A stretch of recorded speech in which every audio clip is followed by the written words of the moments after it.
Welcome into Tiger Den Sports. I'm your host, Jason Darcy, also known as the Blind Tiger. Appreciate everybody that's tuning in today. We're going to be talking about LSU Baseball. Made it to Omaha. If y'all love live streams, sports live streams, call of the games, LSU, NBA, NFL, Saints, Pelicans, anything that I could call live streaming, I do. So y'all could consider hitting the like button and subscribe button up to the YouTube channel, and turn on notification bell so y'all don't miss anytime I go live, because sometimes it's sporadic because I never know what time games are playing that I call. So y'all just make sure y'all turn on notification bell if y'all consider subscribing. Sorry, I'm a little under the weather today, but I want to get a show out. It's only going to be about maybe a 10-minute show or something like that, just to have some content going your way. But so with that being said, LSU Baseball has made it to Omaha and the College World Series. A long season. They had some ups, some downs, from the beginning of the season to about the, I say, halfway point. I mean, LSU seemed to be unbeatable. They dominated every series. They looked like a team that couldn't be messed with. But after about the halfway point, I think the last maybe 3 series, I believe, and look, I'm gonna tell y'all this too. I don't have stats in front of me, so if I miss a stat or something, y'all correct me, because I am doing this being blind. So I'm not like every other sports person out there that talks about this stuff and can read stats off the computer or paper. I do this by memory, and I try to remember everything that I got to say. So, but I have no problem with y'all correcting me. I'll correct myself as well. But about, I think, the last 3 weekends, LSU didn't play very well. The hitting had stopped. The bullpen was giving up runs. Oh, man. And starting pitching wasn't that good either. Paul Skeens was, I mean, he did his thing. But you never knew what you was going to get from Floyd, Thatcher Hurd, Javen Coleman, who was going to be the third starter. But they did really good up until that point. The last 3 series, I think they lost their last 3 series, or at least their last 2, against Auburn and maybe, I don't remember the other team for some reason. But I know they lost to Auburn that series. So, but they went to the SEC tournament and they won 1 game there, and then played Texas A&M, and I think it was Arkansas. I lost both games. But if I'm being honest here, the SEC tournament I don't think meant too much to LSU.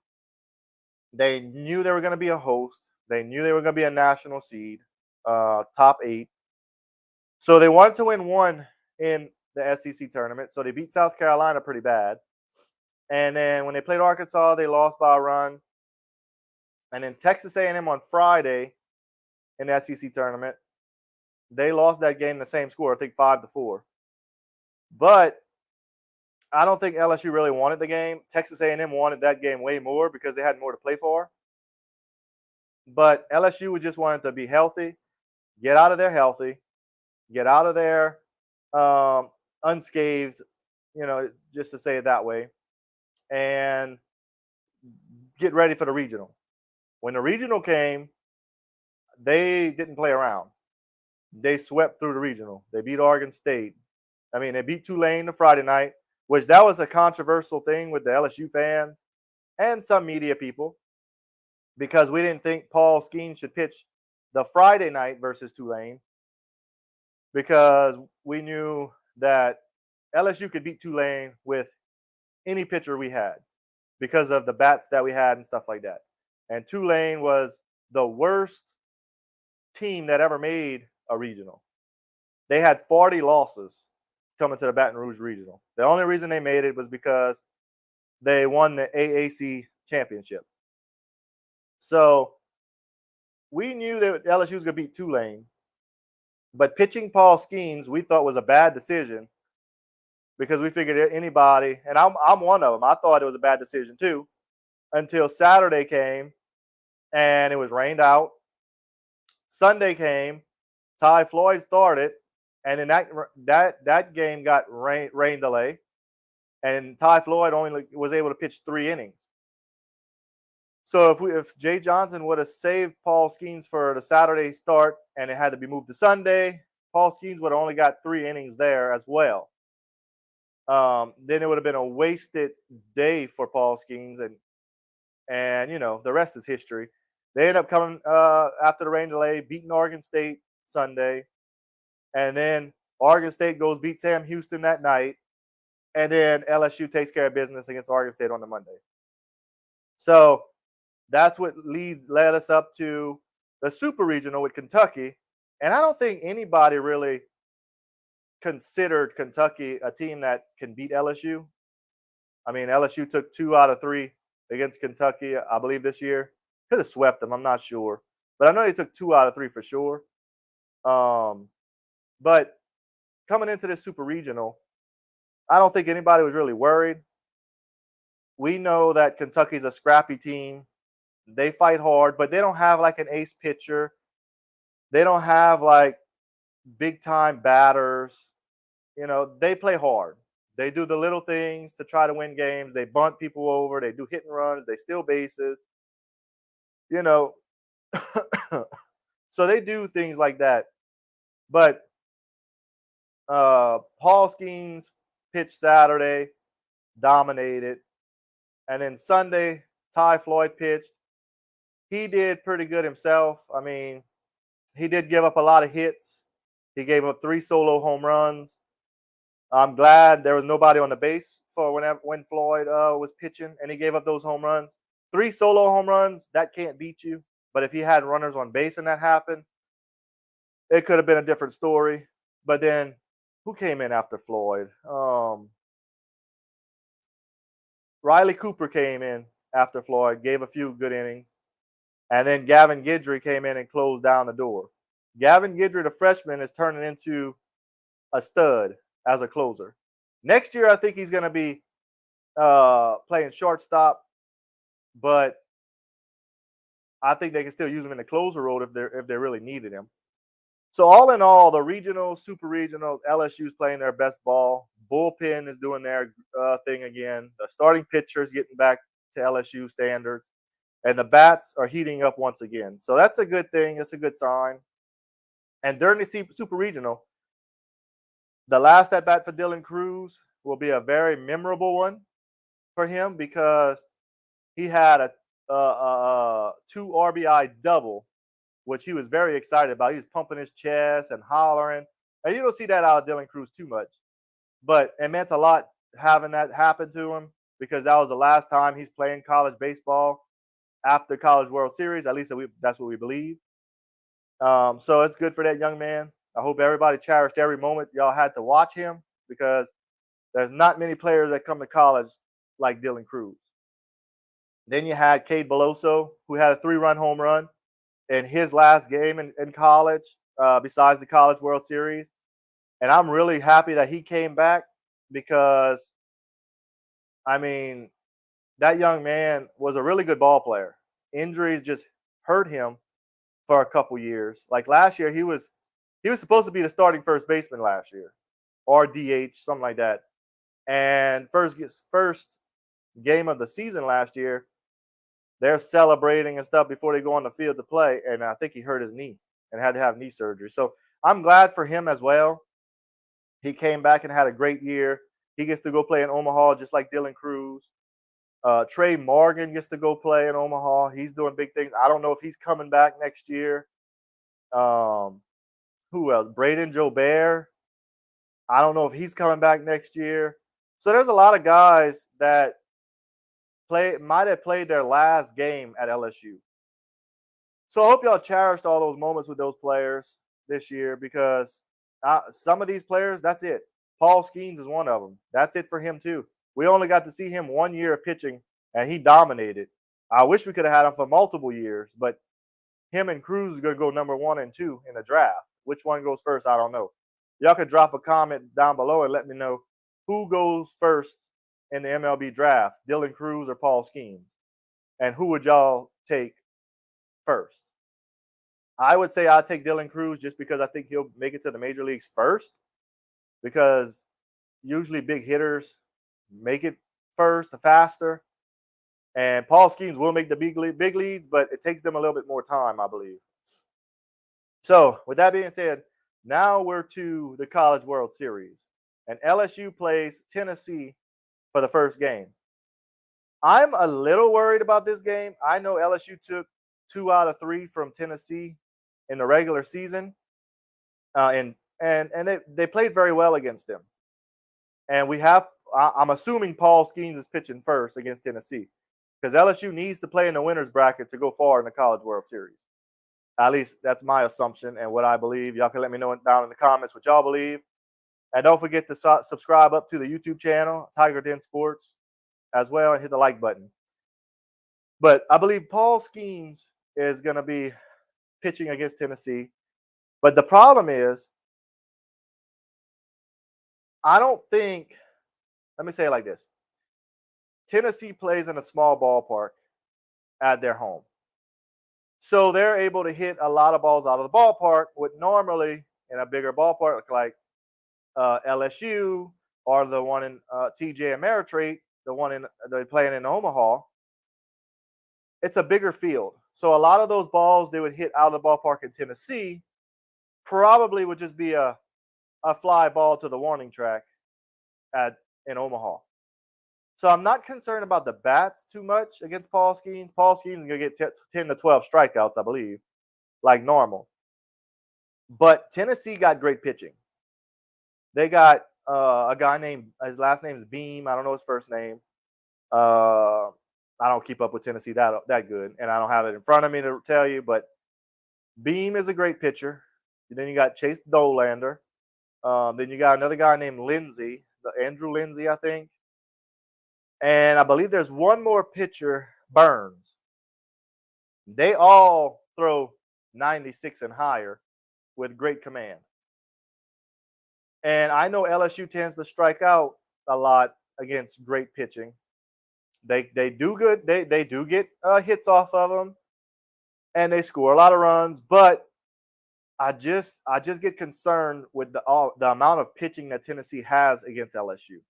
Y'all let me know if y'all concerned about this game for LSU or not, what y'all think the score might be. They play Saturday at 6, and I will be calling the game here on my YouTube channel live, doing the play-by-play. So make sure y'all subscribe up to the channel and hit the notification bell so y'all don't miss when I go live. And y'all can follow me on Twitter at Tiger Den Sports to follow all the news updates, when I'm going live, when I'm not going live. And things like that. But so with that being said, y'all just let me know in the comments what y'all think. I think LSU does get the win, but I don't know if it's in a dominating fashion or a close ball game. I tend to lean more to a 6-4 ball game or 7-5, something like that. Because I don't know if Paul Skeens is going to pitch 8 innings or not, because Tennessee likes to work the counts. And they might get his pitch count up. But if he can go at least 6 innings, I think that goes a long way for LSU's bullpen. Because you could tell who Jay Johnson trusts for LSU. There's Riley Cooper, Gavin Guidry, Nate Ackenhausen. Thatcher Hurd even comes out the bullpen. So that's 4 pitchers right there that he relies on. And there might be a few others, and it's just slipping my head right now, but that's the main 4 that comes out the bullpen, and those are dominating out the bullpen. Now, if LSU does end up losing to Tennessee, they have to play the losers bracket. I want to say they would play the Monday at 1:00 game if they lose. I don't know. I don't know if they lose, if they play Wake Forest or Sanford. If I'm not mistaken, if I've seen the brackets correctly, I may not have. But Wake Forest and Sanford, I think LSU would play the loser out of them if LSU loses. And if LSU got to come out the losers bracket, that puts you playing on the Monday night. The Monday afternoon. That'd be Ty Floyd pitching. Then you probably have to play the, I guess, Wednesday. You might have to play Tuesday. I'm not sure. But then that puts you playing Thatcher Hurd. And you got to play another game, another loser bracket game before you get to the championship series. So who would be that fourth pitcher? Would it be Javen Coleman? Because you already burned Paul Skeens, Ty Floyd, and Thatcher Hurd. That would be your three pitchers out of the winner's bracket. But if it was a loser's bracket, those three would have already pitched, and you got a fourth game to pitch. That would be the concern. Who's going to be that fourth pitcher for LSU? So the best thing for LSU to do in Omaha in the College World Series is to win that first game and play through the winner's bracket. And hopefully, LSU Baseball comes home with a national championship in 2023. Because this is the first time LSU actually makes the College World Series, in Omaha, since 2017. That's way too long for an LSU team like that. They had many great players on this team. To be out of the Omaha since 2017, that's way too long. LSU should be making Omaha every other year. Not saying they win the College World Series every year, but at least making Omaha almost every other year with the talent they have. And I think with Jay Johnson bringing the talent in, you're going to see LSU in Omaha playing for the College World Series just about every year or every other year. I think Scott Woodward hired a great coach, and Jay Johnson's putting staff around him. And I know Wes Johnson took the Georgia job, but I know Jay Johnson's hiring somebody really good as the next pitching coach for LSU. And from what I heard, this is breaking news, I guess, if nobody heard.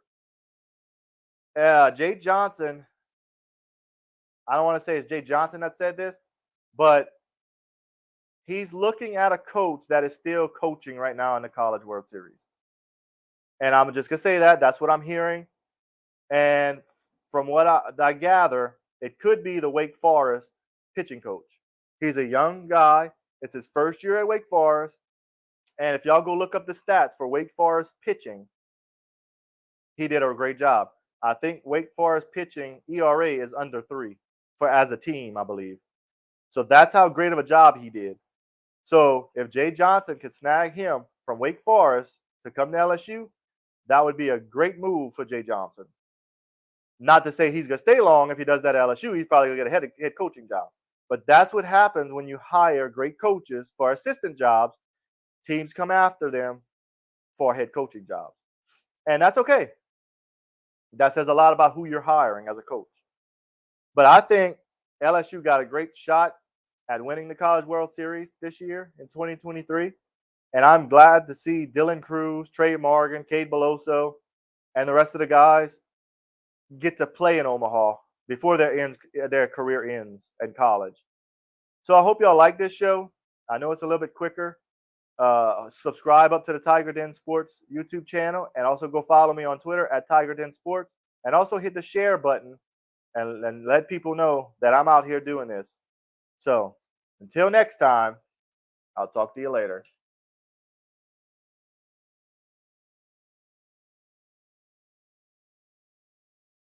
Oh, well, I was going to end the stream, but let's see. Narrator widget's name. All right. Exiting narrator. Let me end the stream.